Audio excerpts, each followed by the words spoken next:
Hello everyone, ಎಲ್ರಿಗೂ ನಮಸ್ಕಾರ and welcome back to our YouTube channel. ಎಲ್ಲರೂ ಹೇಗಿದ್ದೀರಾ? ಹೋಪ್ ಎಲ್ಲ ಚೆನ್ನಾಗಿದ್ದೀರಾ ಅಂತ ಹೇಳಿ ಇವತ್ತು ಬೆಳಗ್ಗೆ ಎದ್ದೇನೆ ವ್ಲಾಗ್ನು ಕೂಡ ಶುರು ಮಾಡಿದ್ದೀನಿ. ಇವತ್ತು ಗಣೇಶ ಹಬ್ಬ. ಸೊ ಮೊದಲನೇದಾಗಿ ಎಲ್ರಿಗೂ ಗಣೇಶ ಹಬ್ಬದ ಶುಭಾಶಯಗಳು. ಆ್ಯಂಡ್ ನಾನು ಇವಾಗ ಜಸ್ಟ್ ಎದ್ದು ಹೊರಗಡೆ ಬಂದೆ. ಸೊ ಬರೋ ತನಕ ಹಸ್ಬೆಂಡು ಸ್ನಾನ ಮಾಡಿಕೊಂಡು ಪೂಜೆಗೆಲ್ಲ ರೆಡಿ ಮಾಡ್ತಾಯಿದ್ರು. ನಮ್ಮ ಕಡೆ ಅಂತಂದರೆ ಅತ್ತೆ ಮನೇಲಿ ನಮ್ಮತ್ತೆ ಈ ರೀತಿ ಮಾಡಿಸ್ತಾರಂತೆ ಪೂಜೆನ. ಮೊದಲೆಲ್ಲ ನಮ್ಮ ಮಾವ ಮಾಡ್ತಾಯಿದ್ರಂತೆ, ಬಟ್ ಮಾವ ಇವಾಗ ಎಕ್ಸ್ಪೈರ್ ಆದಾಗಿಂದ ನನ್ನ ಹಸ್ಬೆಂಡ್ ಕೈಲಿ ಪೂಜೆ ಮಾಡಿಸ್ತಾ ಇರೋದು. ಇದೇನೋ ನಮ್ಮನೆ ಸಂಪ್ರದಾಯ ಅಂತೆ. ಪ್ರತಿ ವರ್ಷ ಗಣೇಶ ಹಬ್ಬದ ದಿನ ಒಂದು 7 ಕಾಯಿಗೆ ಪೂಜೆ ಎಲ್ಲ ಮಾಡಿ ಆ ಕಾಯಿನ ಒಡೆದು ಅದನ್ನು ತೊಗೊಂಡೋಗಿ ದೇವ್ರ ಮನೆಗಿಟ್ಟು ಪೂಜೆ ಮಾಡಿ ಅದರಲ್ಲಿ ಏನಾದರೂ ಸ್ವೀಟು ಮತ್ತು ರೆಸಿಪಿಗಳನ್ನ ಮಾಡ್ತಾರಂತೆ. ಒಂದೊಂದು ಕಾಯಿನೂ ಕೂಡ ಒಂದೊಂದು ದೇವ್ರ ಹೆಸರನ್ನ ಹೇಳಿ ಪೂಜೆ ಮಾಡೋ ಅಂಥದ್ದು.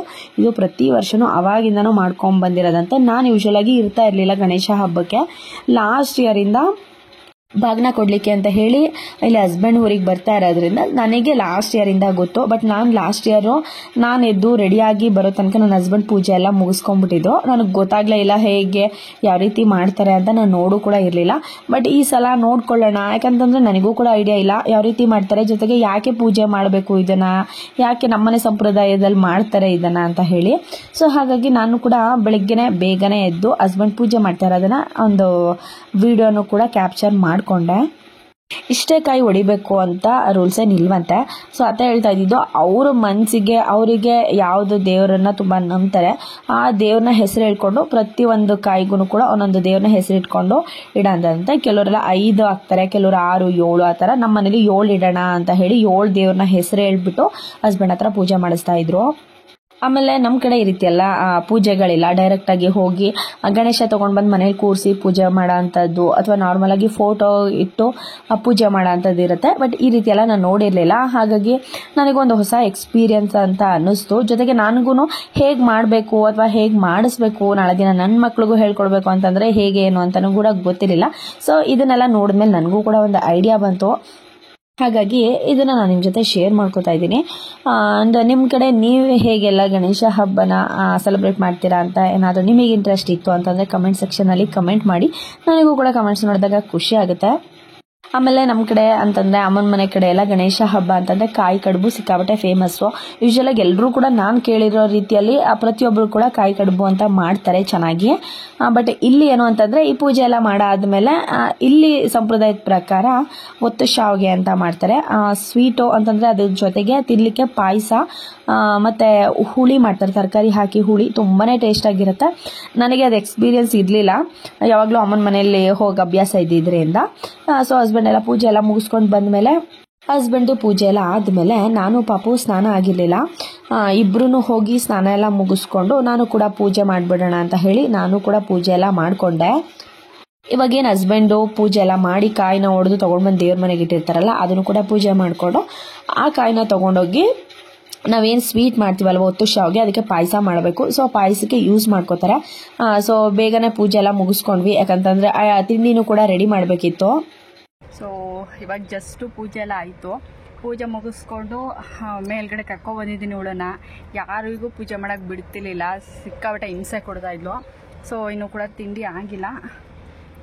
ಸೊ ಅವರು ಎಲ್ಲ ಪೂಜೆ ಮಾಡ್ಕೊಳ್ಳಿ ಅಂತ ಹೇಳಿ ಇಲ್ಲಾಯಿತು ಅಂತಂದ್ರೆ ಎಷ್ಟು ಬೇಕಾದರೂ ಟೈಮ್ ಪಾಸ್ ಮಾಡ್ತಾಳೆ ಈ ಸೀಬೆಕಾಯಿಗಳನ್ನೆಲ್ಲ ಕಿತ್ಕೊಂಡು. ಹಾಗಾಗಿ ಇಲ್ಲಿ ಕರ್ಕೊಂಡು ಬಂದಿದ್ದೀನಿ. ಸ್ವಲ್ಪ ಹೊತ್ತು ಆಟ ಆಡಿಸ್ಕೊಂಡು ತಿಂಡಿ ತಿಂದ್ಕೊಂಡು ಅಮ್ಮನ ಮನೆಗೆ ಹೊರಡಬೇಕು. ಅಲ್ಲೂ ಕೂಡ ಹೆಚ್ಚು ಟೈಮ್ ಇರೋಕ್ಕಾಗಲ್ಲ, ಇಲ್ಲೇ ಆಫ್ಟರ್ನೂನ್ ಆಗ್ತಾ ಬಂತು. ಅಲ್ಲಿ ಹೋಗಿ ಅಡುಗೆ ಎಲ್ಲ ಮಾಡಿರ್ತಾರೆ ಪಾಪ. ಅವರು ಬೆಳಗ್ಗೆಯಿಂದನೂ ಫೋನ್ ಮಾಡ್ತಿದ್ದಾರೆ ಅಪ್ಪ ಬೇಗ ಬನ್ನಿ ಅಂತ. ಅಲ್ಲಿ ಹೋಗಿ ಬಾಗಿನ ಕೊಟ್ಟು ಒಂದು ಸ್ವಲ್ಪ ಟೈಮ್ ಇದ್ದು ಆಮೇಲೆ ನಂಜನಗೂಡಿಗೆ ಹೊರಡಬೇಕು. ಸೊ ಇವತ್ತು ನಾನು ವೇರ್ ಮಾಡಿರೋಂಥದ್ದು ತುಂಬಾ ಚೆನ್ನಾಗಿದೆ, ಅಂದರೆ ತುಂಬ ಕಂಫರ್ಟಬಲ್ ಆಗಿದೆ. ಆಲ್ರೆಡಿ ವಿಡಿಯೋ ಲಿಂಕ್ ಹಾಕಿದ್ದೀನಿ, ಹೋಗಿ ನೋಡಿಲ್ಲ ಅಂತಂದರೆ ಒಂದು ಹೋಗಿ ಚೆಕ್ ಮಾಡಿ. ಮೀಶೋದಲ್ಲಿ ಬೈ ಮಾಡಿದ್ದು, ಬಟ್ ತುಂಬಾ ವರ್ತ್ ಅಂತ ಹೇಳ್ಬೋದು. ಈ ಡ್ರೆಸ್ಸು ಅಷ್ಟು ಕಂಫರ್ಟಬಲ್ ಆಗಿದೆ, ಜೊತೆಗೆ ತುಂಬಾ ಫ್ಯಾಷನಬಲಾಗೂ ಕೂಡ ಇದೆ. ಇದಕ್ಕೆ ದುಪ್ಪಟ ಬಂದಿಲ್ಲ, ಜಸ್ಟ್ ಕುರ್ತಾ ಮತ್ತು ಪ್ಯಾಂಟ್ ಬಂದಿದೆ. ಬಟ್ ಕ್ವಾಲಿಟಿ ಬಗ್ಗೆ ತುಂಬಾ ಚೆನ್ನಾಗಿದೆ. ಏನಾದರೂ ನಿಮಗೆ ಬೇಕು ಅಂತಂದರೆ ಬೈ ಮಾಡಬೇಕು ಅಂತಂದರೆ ಹೋಗಿ ಲಿಂಕ್ ಹಾಕಿರ್ತೀನಿ, ಚೆಕ್ ಕೂಡ ಮಾಡಿ. ನನ್ನ ಮಗಳ ಹಬ್ಬದ ಔಟ್ಫಿಟ್ಟು ತುಂಬಾ ದೊಡ್ಡದಾಯಿತು ಅಂತ ಅನ್ನಿಸ್ತು. ನನಗೆ ತೊಗೊಬೇಕಾದ್ರೆ ಗೊತ್ತಾಗಲಿಲ್ಲ, ಬಟ್ ಹಾಕಿದಾಗ ಸ್ವಲ್ಪ ದೊಡ್ಡದು ಅಂತ. ಬಟ್ ಓಕೆ, ಚೆನ್ನಾಗಿ ಕಾಣಿಸ್ತಿದ್ದಾಳೆ. ವೈಟ್ ಅಲ್ವಾ, ಸೊ ಯೂಶ್ವಲಾಗಿ ಚೆನ್ನಾಗಿ ಕಾಣಿಸುತ್ತೆ ಮಕ್ಕಳಿಗೆ. ಇಲ್ಲಿ ನೋಡು ಮಗಳೇ, ಹತ್ರ ಬಾ, ಹಾಯ್ ಮಾಡು. ಸ್ವಲ್ಪ ಸ್ಟಿಚ್ ಮಾಡಿಸ್ಬೇಕು ಅಷ್ಟೇ. ಏನದು ನೀನು ತಿಂತಾ ಇರೋದು? ಯಾವ ಹಣ್ಣದು? ಹಣ್ಣು ಹೆಸರು ಗೊತ್ತಾ ನಿಂಗೆ? ಗೋವಾದು ಸೀಬೆ ಹಣ್ಣು. ಬ್ಲ್ಯಾಕ್ ಅಲ್ಲ. ಪಾಪು ತುಂಬಾ ಹಿಂಸೆ ಕೊಡ್ತಾ ಇದ್ಲು ಅಂತ ಹೇಳಿ ನಾನು ಮೇಲ್ಗಡೆನೆ ಪಾಪನ ಕರ್ಕೊಂಡು ಕೂತಿದ್ದೆ. ಸೊ ಅಲ್ಲಿ ತನಕ ಚಿಕ್ಕತ್ತೆ ಮತ್ತು ನನ್ನ ಹಸ್ಬೆಂಡ್ ಇಬ್ಬರೂ ಸೇರಿಕೊಂಡು ಬ್ರೇಕ್ಫಾಸ್ಟಿಗೆ ರೆಡಿ ಮಾಡಿಕೊಂಡ್ರು. ಯಾಕಂದರೆ ಒತ್ತೆ ಶಾವ್ಗೆನ ಯೂಶ್ವಲಾಗಿ ನಾವು ಮಾಡ್ಕೊಳ್ಳೋಕ್ಕೆ ಸ್ವಲ್ಪ ಕಷ್ಟ ಆಗುತ್ತೆ. ಯಾರಾದ್ರೂ ಜೆಂಟ್ಸ್ ಇತ್ತು ಅಂತಂದರೆ ಬೇಗನೆ ಕೆಲಸ ಆಗುತ್ತೆ. ಸೊ ನನ್ನ ಹಸ್ಬೆಂಡು ತುಂಬಾ ಹೆಲ್ಪ್ ಮಾಡಿದ್ರು. ಆ್ಯಂಡ್ ನಮ್ಮದು ಕೂಡ ಬ್ರೇಕ್ಫಾಸ್ಟ್ ಕಮ್ ಲಂಚ್ ಥರನೇ ಒಂಥರ ಬ್ರಂಚ್ ಅಂತಲೇ ಹೇಳ್ಬೋದು. ಸೊ ಅದು ಕೂಡ ಮಾಡಿಕೊಂಡು ಹೊರಡೋ ಟೈಮಲ್ಲಿ ಈ ಹಲಸಿನಣ್ಣು ಮಾರಲಿಕ್ಕೆ ಅಂತ ಬಂದಿದ್ರು. ನನಗೆ ಸಿಕ್ಕಾಬಟ್ಟೆ ಇಷ್ಟ ಹಲಸಿನಣ್ಣು ಅಂತಂದರೆ. ಸೊ ಹೋಗಿ ತೊಗೊಳ್ಳೋಣ ಅಂತ ಹೇಳಿ ಒಂದಷ್ಟು ತೊಗೊಂಡ್ವಿ.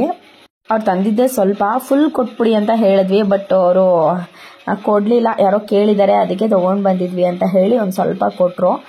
ಇಲ್ಲೇ ಆಲ್ಮೋಸ್ಟು 1 o'clock ಆಗ್ಬಿಟ್ಟಿತ್ತು. ನಮ್ಮ ಮನೇಲಿ ಬೆಳಗ್ಗೆಯಿಂದನೂ ಅಮ್ಮ ಅಪ್ಪ ಎಲ್ಲರೂ ಫೋನ್ ಮಾಡ್ತಾಯಿದ್ರು, ಅಡುಗೆ ಮಾಡಿ ಇಟ್ಟಿರ್ತೀವಿ ಬೇಗನೆ ಬನ್ನಿ ಊಟಕ್ಕೆ ಅಂತ ಹೇಳಿ. ಬಟ್ ಇಲ್ಲಿ ತಿಂದಿದ್ದೆ ಆಲ್ಮೋಸ್ಟು 11:30-12 ಗಂಟೆನೇ ಆಗ್ಬಿಟ್ಟಿತ್ತಲ್ಲ. ಸೊ ಇನ್ನೇನು ಲಂಚ್ ಟೈಮ್ ಆಗಿತ್ತು. ಹೋಗಿ ನಿಧಾನಕ್ಕೆ ಊಟ ಮಾಡೋಣ ಅಂತ ಹೇಳಿ ಸ್ವಲ್ಪನೇ ಲೇಟ್ ಆಗೋಯ್ತು ಅಮ್ಮನ ಮನೆಗೆ ಹೊರಡೋದು. ನನಗೇನು ಅಂತಂದರೆ ಹಿಂದಿನ ದಿನ ಆರಾಮಾಗಿ ಇದ್ಬಿಟ್ಟೆ ಗೌರಿ ಹಬ್ಬ ಅಂತ ಹೇಳಿ. ಬಟ್ ಗಣೇಶ ಹಬ್ಬಕ್ಕಾದ್ರೂ ಬೇಗ ಹೋಗ್ಬೇಕು ಅನ್ನೋ ಒಂದು ಇಂಟೆನ್ಷನ್ ಇತ್ತು. ಬಟ್ ನನ್ನ ಹಸ್ಬೆಂಡಿಂದ ಸ್ವಲ್ಪ ಲೇಟ್ ಆಯಿತು. ಇನ್ನು ನನ್ನ ಮಗಳು ಬರಬೇಕಾದ್ರೆ ಬಲೂನ್ಸ್ ನೋಡಿಕೊಂಡು ತುಂಬಾ ಹಠ ಮಾಡ್ತಾ ಇದ್ಲು ಅಂತ ಹೇಳಿ ಒಂದಷ್ಟು ಬಲೂನ್ಸ್ಗಳನ್ನೂ ಕೂಡ ತೊಗೊಂಡು ಅವಳನ್ನು ಹಿಂದೆ ಕೂರಿಸಿದ್ದೀನಿ ಆಟ ಆಡಲಿ ಅಂತ ಹೇಳಿ. ಯಾರಿಗೆ ಆದರೂ ಅಷ್ಟೇ ಅಲ್ವಾ, ಅಪ್ಪನ ಮನೆಗೆ ಹೋಗಬೇಕು ಅನ್ನೋದಕ್ಕೊಂದು ಜೊತೆಗೆ ಅತ್ತೆ ಮನೆಗೆ ಹೋಗ್ಬೇಕನ್ನೋ ತುಂಬಾ ಡಿಫ್ರೆನ್ಸ್ ಇರುತ್ತೆ. ನಾವು ಎಷ್ಟೇ ಕಂಫರ್ಟಬಲ್ ಆಗಿದ್ರೂ ಕೂಡ ಹಬ್ಬ ಅಂತ ಬಂದಾಗ ಜಾಸ್ತಿ ಅಮ್ಮನ ಮನೆಗೇ ಪ್ರಿಫರ್ ಮಾಡೋದು, ಅಪ್ಪ ಅಮ್ಮನ ಮನೆಗೆ ಹೋಗಬೇಕು ಅಂತ. ಸೊ ನಾನು ಬೆಳಗ್ಗೆ ಬೇಗ ಹೋಗೋಣ ಅಂತ ಹೇಳಿ ಸ್ವಲ್ಪ ಅಂದರೆ ತುಂಬಾ ಲೇಟ್ ಆಗೋಯಿತು.